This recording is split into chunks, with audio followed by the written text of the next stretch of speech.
translating a grand-scale, lore-heavy universe from the page to other mediums is a complicated undertaking. Historically, video games have been one of the most beloved formats to experience the universe of Dune. However, several Dune video games of the past, though faithful to the source material in varying degrees, have deviated from Frank Herbert's canon. And it appears that Funcom, in their development of a new Dune MMO, is also taking some creative liberties of their own. In this video, I'd like to discuss the unique setting for the upcoming survival MMO Dune Awakening, and why I believe their particular departure from the source material might work out in the game's favor. According to Funcom, the makers of Conan Exiles, Dune Awakening combines the grittiness and creativity of survival games with the social interactivity of large-scale, persistent multiplayer games to create a unique and ambitious open-world survival MMO. Rise from survival to dominance in a vast and seamless Arrakis shared by thousands of players.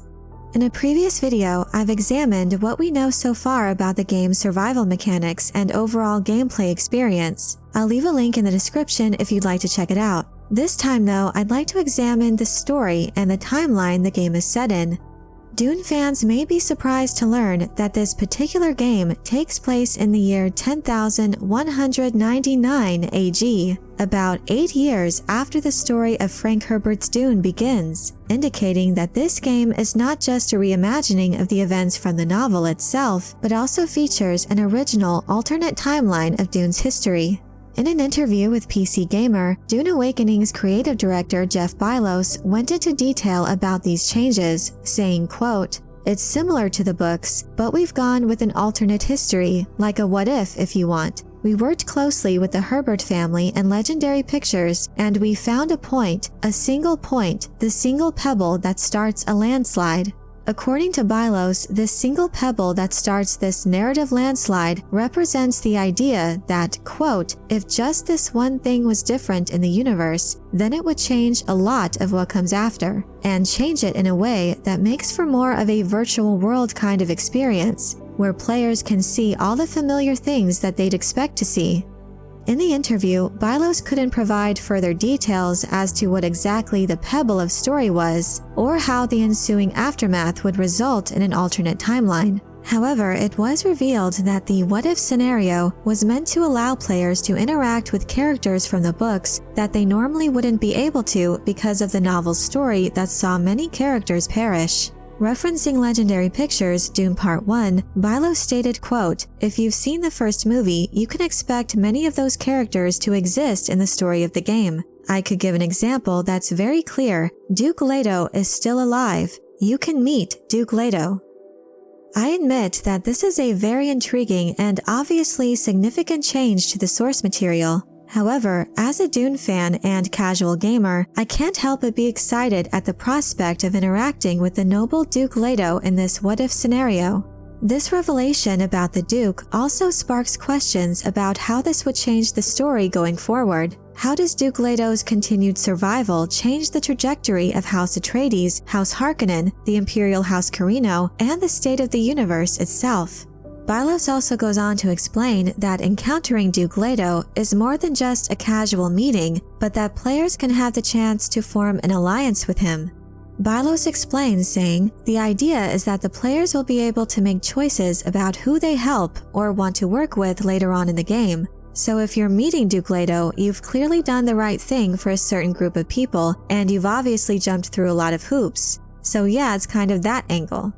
The appearance of Duke Leto was the only one the creative director was willing to tease, but it definitely sounds like we can expect to see a lot more familiar faces from Dune throughout this MMO. In similar fashion to Conan Exiles, Bylos said that Dune Awakening will be building out things further and further after launch, so more and more characters will show up over time. Such a dramatic deviation from Frank Herbert's story may naturally give many Dune fans reason for concern. However, this is certainly not the first time a video game has taken liberties with the source material.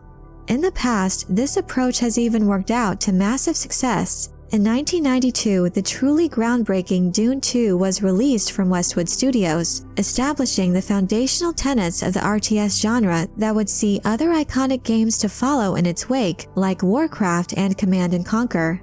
It also redefined the approach to video game adaptations. Rather than a focus on a strict adherence to Frank Herbert's story, Dune 2 demonstrated their priority to make a fun and engrossing real-time strategy experience. Dune's setting, with the resource of spice melange driving commerce and the course of civilization itself, was well suited for this genre. Dune 2 made a huge statement by its commercial success, demonstrating that deviations from the source material, if they are done well and in service of providing a better gaming experience, can appeal to both die-hard fans and gamers in general.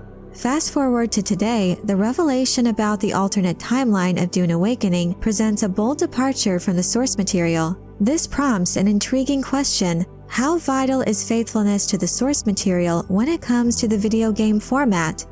When considering other visual mediums in film and television, my stance is that faithfulness to the lore is of primary concern, as the very purpose of this format is to interpret the source material in a visual and concise manner for audiences. However, an interactive medium like video games differs greatly from the passive consumption of the big and small screen. When it comes to video games, I feel this is the ideal format for creative liberty and experimentation. While respect for the spirit of the source material is essential, engagement, replayability, and an immersive interactive experience should typically come before canonical accuracy. As seen in Dune 2's massive success, sometimes it is these creative liberties that resonate more with gamers.